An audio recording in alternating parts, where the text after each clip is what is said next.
दोस्तों नमस्कार, स्वागत है आप सभी का। एक बार फिर से आई चलते हैं बिहार की ताजा खबरों की ओर। लेकिन उससे पहले अगर आपने अभी तक इस चैनल को सब्सक्राइब नहीं किया तो सब्सक्राइब कर लें, जिससे कि आपको बिहार की ताजा खबर रोजाना मिलती रहे।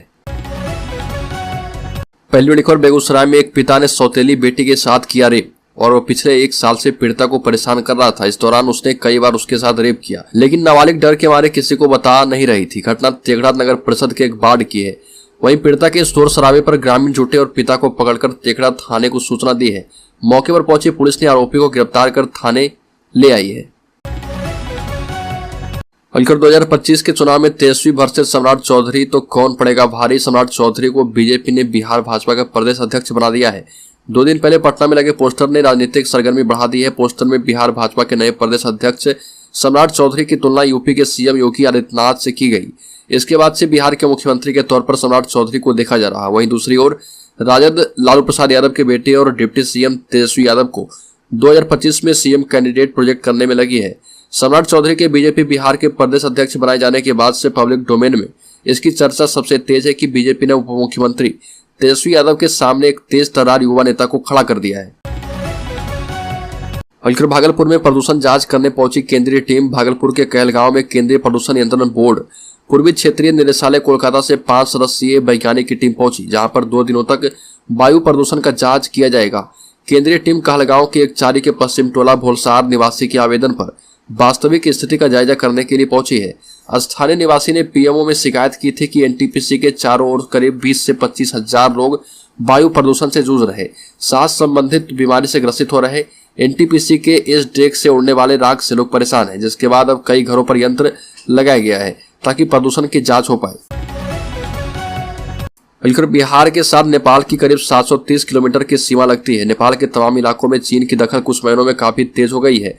भारतीय सीमा के करीब नेपाल में चीन तेजी से इंफ्रास्ट्रक्चर डेवलप कर रहा। नेपाल में विकास के नाम पर हो रहे ऐसे कार्यों पर भारतीय एजेंसियों की पैनी नजर है।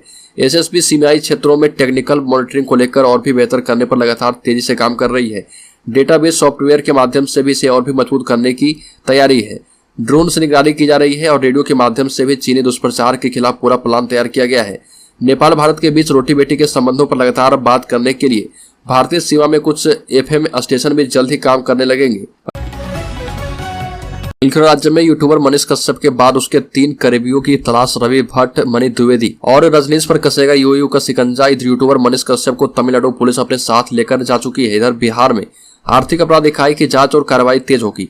तमिलनाडु मामले में जो लोग फरार चल रहे यूयू के कदम उनकी तलाश में और भी आगे बढ़ेंगे। जांच एजेंसी को इस मामले में मनीष कश्यप से जुड़े उनके 3 सहयोगियों और करीबियों की तलाश है। इसमें सबसे पहला नाम उसके पार्टनर और सस्ता के एमडी मणि द्विवेदी का है, और जो कंपनी का सारा हिसाब किताब भी देखता था। रुपयों की सारी जिम्मेदारी इसके पास ही थी। दूसरा नाम और बेहद करीबी लोगों में शामिल रजनीश और तीसरा शख्स अयोध्या टाइम्स के रवि भट्ट है। मनीष कश्यप पर एफआईआर दर्ज होने के बाद ये तीनों फरार चल रहे और इनकी तलाश में पहले छापेमारी हो चुकी है। अब फिर से इनकी तलाश तेज से होगी। राज्य के शिक्षा मंत्री चंद्रशेखर यादव ने छुए मुख्यमंत्री नीतीश कुमार के पैर। रामचरितमानस विवाद पर तनाव की थी चर्चा। चीफ जस्टिस के शपथ ग्रहण समारोह में मिले। पटना में चीफ जस्टिस के शपथ ग्रहण समारोह में शिक्षा मंत्री प्रोफेसर चंद्रशेखर ने सीएम नीतीश कुमार के पैर छुए। न्यायमूर्ति के विनोद चंद्रन ने पटना हाईकोर्ट के मुख्य न्यायाधीश के रूप में शपथ ली। इस कार्यक्रम में मुख्यमंत्री नीतीश कुमार और शिक्षा मंत्री प्रोफेसर चंद्रशेखर यादव भी आए थे।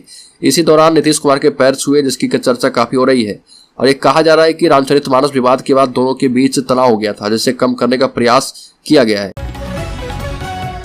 राज्य के समस्तीपुर जिले में चचेरी बहन से इसके चाची का किया गया मर्डर। लड़की से बोला मां को मार देंगे तब आओगी ना। समस्तीपुर में एक युवक को चचेरी बहन से प्यार हो गया। प्यार के बीच आई चाची की सोते समय सिलबट्टे से मारकर हत्या कर दी गई। इस मामले में सुपरिटेंडेंट ऑफ पुलिस ने बताया कि मोहद्दीनगर थाना क्षेत्र के 28 साल के धीरज कुमार गिरी का अपनी चचेरी बहन से काफी समय से अफेयर था। इस बात की जानकारी युवती की मां को भी थी। युवती की मां दोनों के बीच के रिश्ते का लगातार विरोध कर रही थी। पटना हाईकोर्ट के नए मुख्य न्यायाधीश कृष्णन विनोद चंद्रन ने कहा कि भगवान मुझे शक्ति दे कि मैं बिहार के लोगों की आकांक्षाओं को पूरा कर पाऊं। ये भी कहा कि दक्षिण से उत्तर की यात्रा काफी सुकून भरा रहा। बिहार बुद्ध, महावीर, सूफी संतों और सिख धर्म की ही नहीं बल्कि राष्ट्रपिता महात्मा गांधी की सत्याग्रह की भी भूमि है। मेरी पूरी कोशिश रहेगी कि मैं अपने साथी जजों के साथ मिलकर लोगों को त्वरित न्याय दिलाने की दिशा में तेजी से काम कर पाऊं। मुख्य न्यायाधीश शपथ लेने के बाद मुख्य न्यायाधीश कक्ष में आयोजित स्वागत समारोह में बोल रहे थे। अध्यक्षता पूर्व कार्यकारी मुख्य न्यायाधीश चक्रधारी शरण सिंह ने की है और नए मुख्य न्यायाधीश का स्वागत किया गया और उनके जीवन वृत्त पर विस्तार से प्रकाश डाला गया। हल्को राज्य में कोरोना का मामला बढ़ा और खतरा भी बढ़ा। 8 कोरोना मरीज फिर से मिले हैं। इनमें 6 पटना के एक युवक स्वाइन फ्लू से भी संक्रमित है। कोरोना के केस पटना में भी बढ़ने लगे हैं और 8 मरीज मिले हैं। इनमें 6 मरीज पटना के हैं। 40 साल की एक महिला मरीज भोजपुर की रहने वाली है और इंदिरा गांधी हृदय रोग संस्थान में भर्ती है। वही 58 साल का एक मरीज सीतामढ़ी का रहने वाला है जो पीएमसीएच में भर्ती है। पटना के मरीज बेली रोड, बेउर, गोनपुर, सलेमपुर, चितकोहरा के रहने वाले हैं। सिविल सर्जन कार्यालय के मुताबिक पटना में जो 6 कोरोना मरीज मिले हैं सभी को स्थानीय स्तर ही संक्रमण लगा है और किसी की ट्रैवल हिस्ट्री अभी तक नहीं मिली है। वहीं आरएमआरआई में 3 सैंपल की जांच में एक मरीज स्वाइन फ्लू का भी मिला है। बिहार के मुख्यमंत्री नीतीश कुमार ने भले ही 2024 में प्रधानमंत्री बनने की इच्छा को लेकर सीधे तौर पर कुछ ना कहा हो, लेकिन मीडिया कर्मियों से बात करते हुए उन्होंने कहा कि विपक्ष की अधिक से अधिक लोगों की एकता ही मेरी इच्छा है। लोग एकजुट हो जाएंगे, फिर मजबूती के साथ लोकसभा के चुनावी मस्ती में लड़ेंगे और हम इसी इच्छा में चुपचाप बैठे हैं। इस सिलसिले में 2 बार दिल्ली भी गए और हम अब इंतजार कर रहे हैं। सब लोगों को तय करने के लिए कहा गया है। हमारी पार्टी के लोग भी लगे हुए हैं। किसी को कोई कठिनाई होगी तो वो भी देखा जा रहा। राज्य में बिहार बोर्ड मैट्रिक का रिजल्ट होने वाला है जारी। बोर्ड अध्यक्ष ने बता दी है तारीख। बिहार विद्यालय परीक्षा समिति बिहार बोर्ड मैट्रिक परीक्षा का परिणाम जारी करने वाला है। बिहार के शिक्षा मंत्री और बोर्ड चेयरमैन कक्षा 10वीं के परिणाम जारी करेंगे।